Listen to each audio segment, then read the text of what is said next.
All right. And now we get to the co-main event of the evening in the UFC's featherweight division for the UFC 145-pound featherweight championship. You have the Trilogy that shouldn't really be happening, in my opinion. I know people are going to disagree with me and probably rip me to shreds here, but this Trilogy shouldn't really be going down right now. I mean, I guess it makes sense because it wasn't 3 in a row. And Volkanovski had 2 fights. Holloway had 2 fights since their last one at 251. But you've got the champion in the 24-1 Alexander the Great Volkanovski going up against the former featherweight champion in the number 1 ranked Max Blessed Holloway, who holds a record of 23 victories and 6 defeats. All right. Before we get into it, I want to talk about the stats a little bit because I think stats before the breakdown is important here. So let's start it here. So you got a 5'6", or Volkanovski stands at 5'6". Holloway's going to have a 5-inch height advantage coming back at 5'11". 71.5-inch reach for Volkanovski to a 69-inch reach for Holloway. So even though Holloway is the much taller guy, Volkanovski has a 1.5-inch reach or 2.5-inch reach advantage, which is kind of crazy considering how much taller Holloway is than him. Leg reach, Holloway's going to have a 6-inch leg reach advantage at 36 inches for the champion and Volkanovski to 42 inches for Holloway. You look at win percentages, 50% of wins coming by way of KO, 13 by submission, and 38 by decision for Volkanovski, compared to 45% by KO, TKO, 9% by submission, and 45% by decision for Max Holloway. Average fight time pretty close, 16 minutes and 6 seconds for the champion and Volkanovski to 15 minutes and 26 seconds for Max Blessed Holloway. 0.42 knockdowns per 15-minute fight for Volkanovski to 0.31 for Holloway. So he gets a little bit more knockdowns per 15-minute fight. Significant strikes, this is going to be pretty close. So you have 6.63 landed per minute for the champion and Volkanovski to 7.38 landed for Holloway. That's crazy numbers landed per minute. Both guys are so active. Significant strike percentage, you've got 57% for the champion compared to 47% for the challenger. You have 3.32 strikes absorbed per minute for Volkanovski to 4.69 for Holloway. So Holloway takes almost 2 more strikes than Volkanovski does. So Volkanovski is a little bit better defensively. But when you look at the defense compared to the numbers, it's neck and neck. 60% defense for Volkanovski to 60% defense for Holloway. I don't really feel like that makes a whole lot of sense because if you're taking more strikes per minute, how is your defense the same as Volk? But I guess you have more fights in the UFC than Volkanovski, so I guess that makes sense, but I don't know. When you look at the grappling takedowns per 15-minute fight, 1.95 takedowns for the champion compared to 0.31 for Holloway. You've got 36% takedown accuracy for Volkanovski compared to 66% takedown accuracy for Holloway. We saw him use his wrestling in his last fight against Yair Rodriguez. I could see him resorting to the wrestling here against Volkanovski, but I have a feeling he's going to want to keep it on the feet at striking range. 0.25 submissions per 15-minute fight for Volkanovski to 0.35 for Max Holloway. So I mean, breaking down the stats, I feel like they slightly favor Volkanovski everywhere you look at it, and the fight time's pretty close. You know, Holloway's got 2 losses to Volkanovski, and I know people are going to say, well, he didn't lose that second fight. He did lose it. It was very close. Holloway did hurt him, but I feel like Volkanovski did enough to win the rounds, especially the 4th and the 5th, and then one of them in the middle. I don't remember exactly, but I think Volkanovski won that second fight, 48-47. I think he clearly won the first fight, 50-45, 49-46. Whitewashed Holloway in the first one, and the second one was a lot closer. Holloway was landing that uppercut as Volkanovski tried to kind of crowd him, close the distance, and keep that high guard. He was landing that uppercut up the middle, landed a high kick too that hurt him and wobbled him. I mean, he dropped him a couple times and hurt him, but he never was able to get him out of there. I've heard people say that they believe Volkanovski is going to be able to, they believe that Holloway is going to be able to finish Volkanovski, and Holloway's such a better fighter, and Holloway won. He's the uncrowned champ. Just beat Yair Rodriguez in a great fight, beat Kelvin Kattar in a phenomenal fight, and I agree. Like, he looked good in all those fights. He looked amazing in the Kelvin Kattar fight. That was a one-sided dominant ass whooping, and I love Kelvin Kattar, but I mean, that's just how the fight goes, and I'm just breaking it down objectively. And then you look at the fight against Yair Rodriguez, man, that was close. If they would have given that fight to Yair, I wouldn't have been mad at him. That's how close that fight was. 3-2 for Holloway makes sense. He used his wrestling later on, landed a beautiful double leg as Yair went in to close the distance and then turned the corner and ran the pipe very well up against the cage. Worked good on the ground. I think that we saw Holloway's wrestling, which is something we haven't seen in a very long time. He also has jiu-jitsu. As you guys know, he did submit Cub Swanson with a nasty guillotine choke. So if he does hurt Volkanovski, there is a possibility that maybe he grabs a hold of the neck and tries to submit him. But if Brian Ortega wasn't able to submit you and you got out of those positions where you were like 98.9% done and you found your way out and then got on top and beat him up from the top position and rain down hammers from the stack guard, then I don't think Holloway's going to submit you unless you're literally basically knocked down on the feet and shoot a sloppy takedown. Listen, I love Holloway. I'm a big fan of Volkanovski. I always have been. I've been high on Volkanovski ever since I saw him beat Chad Mendes back at UFC 232, I believe. Yeah, I think it was 232. And listen, I understand why everybody is picking Holloway. I see a lot of people picking Holloway. They feel he won the second fight. I understand, but we can agree to disagree. And I think that Holloway, and I said this in a YouTube video that I made on my podcast YouTube channel. So if you haven't checked that out, go on YouTube, check out Touch 'Em Up Podcast, and look up the video I made with Alexander Volkanovski versus Charles Oliveira, a true super fight at 155 pounds. Go out of your way, check that out if you haven't already. But in the video, I said, I feel like Volkanovski is slowly but surely ascending to levels above where he was in the last fight against Holloway. I think that Volkanovski has gotten a lot better. He got a finish against the Korean Zombie, almost finished Brian Ortega, looked great in that fight as well.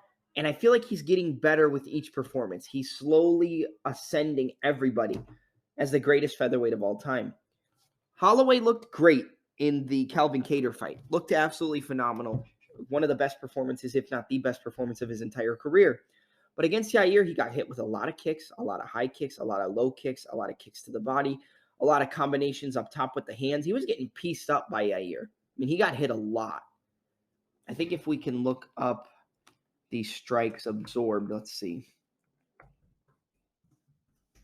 want to pull that up because I think that's interesting. Holloway versus Rodriguez. Hold on. We got him here? Okay, cool. All right, so Max Holloway landed 230 out of 404 significant strikes for a 56% accuracy. Total strikes, 251 out of 434. Yair landed 159 out of 352 strikes, significant strikes, which is mainly head strikes, body strikes, low kicks, but 186 out of 383. They were close, 56% accuracy for Holloway to 45% significant strike percentage for Yair. But Max Holloway took 159 or 186 strikes from Yair. And I know that Holloway has gotten hit before. You know, he got hit by Dustin Poirier. He lost that fight. He does take some damage, but he doesn't take damage like that. And I think that we saw that Holloway was more there to be hit in the last fight. And that's why I said I think he's regressing, because the fights are getting closer. And I know Yair's a great fighter. He's a top-level guy at 145 pounds, but, I mean, he got hit a lot. The defense wasn't there a whole lot against Yair. And if your defense isn't there against Yair, yes, I think Yair is a way better kicker in terms of power.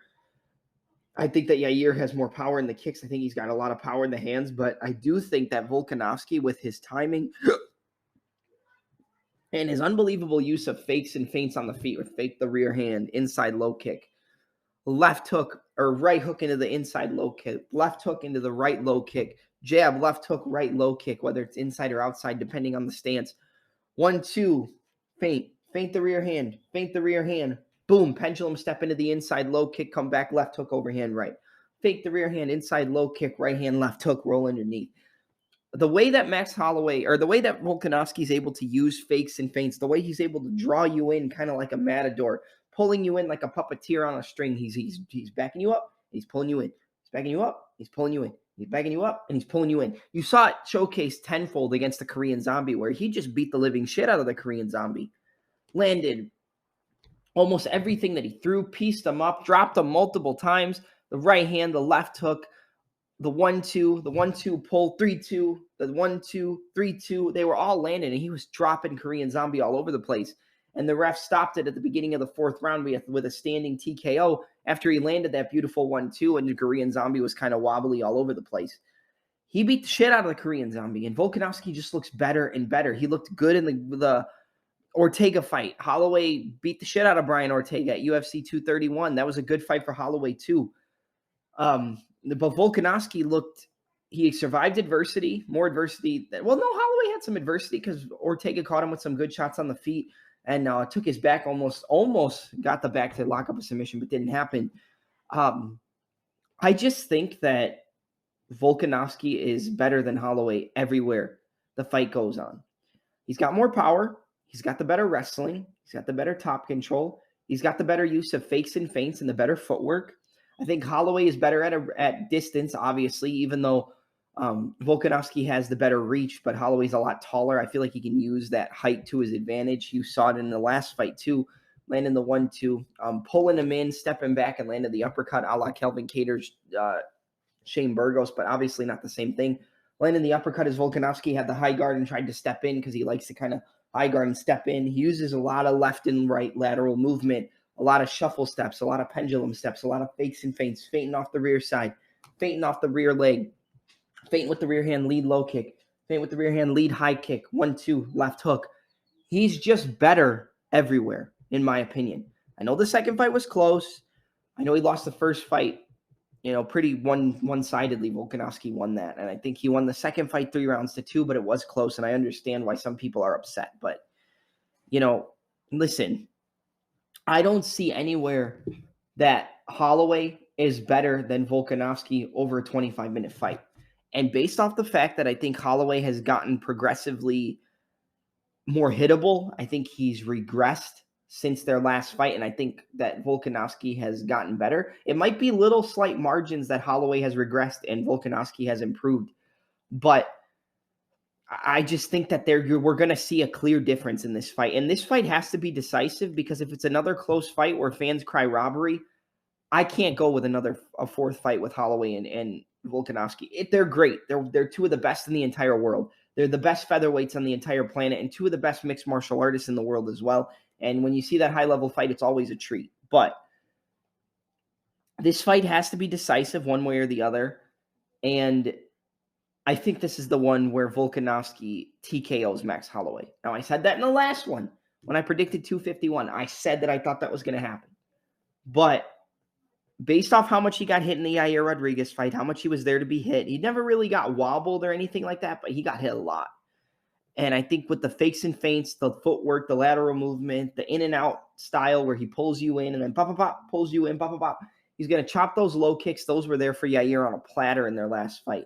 I don't think Max has addressed the low kicks. He's going to land those low kicks, work up top to the head. I think it's going to be Volk using the wrestling early to slow down Holloway. I think he's going to shoot some takedowns in the first 3 rounds, really try to tire him out. I think he's going to get those takedowns, work the top pressure, maybe land some ground and pound. I think Holloway's going to have some success with the 1-2s, the jabs, the front kicks to the body. I think we'll see him land a lot of kicks to the body because Volk is a lot shorter. He's going to look to land knees up the middle as Volkanovski tries to come in and close the distance.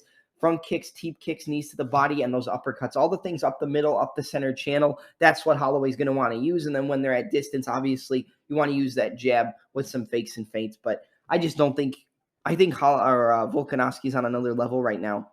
I think that those overhands are going to be there. I think the fakes and feints, the wrestling, and I think he's going to just start piecing up Holloway the longer the fight goes on. I think he starts landing the combinations, lands the overhand right, the left hook, the overhand right, lands an uppercut of his own, lands a high kick. I think he hurts Holloway bad in this fight, and I think he finally puts him away. I think we see Max Holloway get finished for the first time. Now, I know a lot of people are going to say, like, it's better to bet a decision. It's going to go to decision. I get it. I understand. I think it could definitely go to a decision because, like I said, these guys are neck and neck. It's very good, but I think we're going to see who the true best 145er is this Saturday, and it's going to be Alexander the Great. And I think he's going to piece him up on the feet. He's going to wobble him. He's going to jump on him, hurt him, and put him out. So my pick is and still Alexander the Great Volkanovski to defeat the number 1 ranked Max Blessed Holloway via I'm going to go with the same pick I went with in the Korean Zombie fight, and it was right on the money. I think it's going to be on the money here. A 4th round TKO victory for Alexander the Great. It has to be decisive, whether it's Holloway beating Volkanovski, Volkanovski beating Holloway. This has to be decisive, and there cannot be any questions that are unanswered. There has to be a clear winner here because we can't see a 4th fight like Deiveson Figueiredo and Brandon Moreno. I'm not going to say – I mean, it's a great fight. I'll watch it every time it's on, but I want them to move on. I want this featherweight division to kind of gain its traction and move on. We got Arnold Allen in the wings. We got Movsar Evloev. We got Kelvin Kattar. We got Josh Emmett. We got a lot of guys at 45 that need to, move their way up the rankings. And if this fight continues to happen, it's not going to happen. So my pick is Alexander the Great Volkanovski to defeat the number 1 ranked Max Blessed Holloway via a 4th round TKO victory and retain his UFC featherweight championship. Now, if we look at the odds for this fight, let's see. Can I pull up DraftKings or do I have to log in to pull it up? Okay, so you got Volkanovski sitting at a minus 195 over a plus 165 for Holloway. I honestly think that Volkanovski should be a bigger favorite. I think Volkanovski should be like a minus 220. I think minus 195 is a steal on Volkanovski for this fight. And I know a lot of people are going to be back in the Holloway side, so I could see this line changing before fight night. So keep your eye on that. But I do think that Volkanovski does beat Holloway. And if you want to look at the finish props, Volkanovski to win by KO, TKO, or DQ is plus 330. Now, they've gone to decision in the first 2. I understand if it's too risky to play the Volkanovski side on the KO. I get it. I understand. I think that I get where you're coming from. Volkanovski to win by decision is plus 120. If you're going to look at a plus 120, just play Volkanovski straight up. If you want to play a Holloway, I'd play him straight up. If you want to play him to win by decision, it's plus 275. The overs in this fight, over 4.5 minus 255, under 4.5 plus 205. If the way I think the fight's going to play out goes down, then plus 205 looks pretty good. But maybe you don't want to play that. It is risky because they have gone to decision the first 2 times. But I think Volkanovski proves that he's on another level here. Maybe you back that by KO, TKO at plus 330. That's a juicy line, and I think it's worth throwing a little bit of sprinkle on there. I definitely think it's worth it. If you want to back Volkanovski, I think that's a good bet too, just straight up at the minus 195 as well. So do what you want, but my pick is Alexander the Great Volkanovski to retain his UFC featherweight championship via a 4th round TKO victory over Max Blessed Holloway.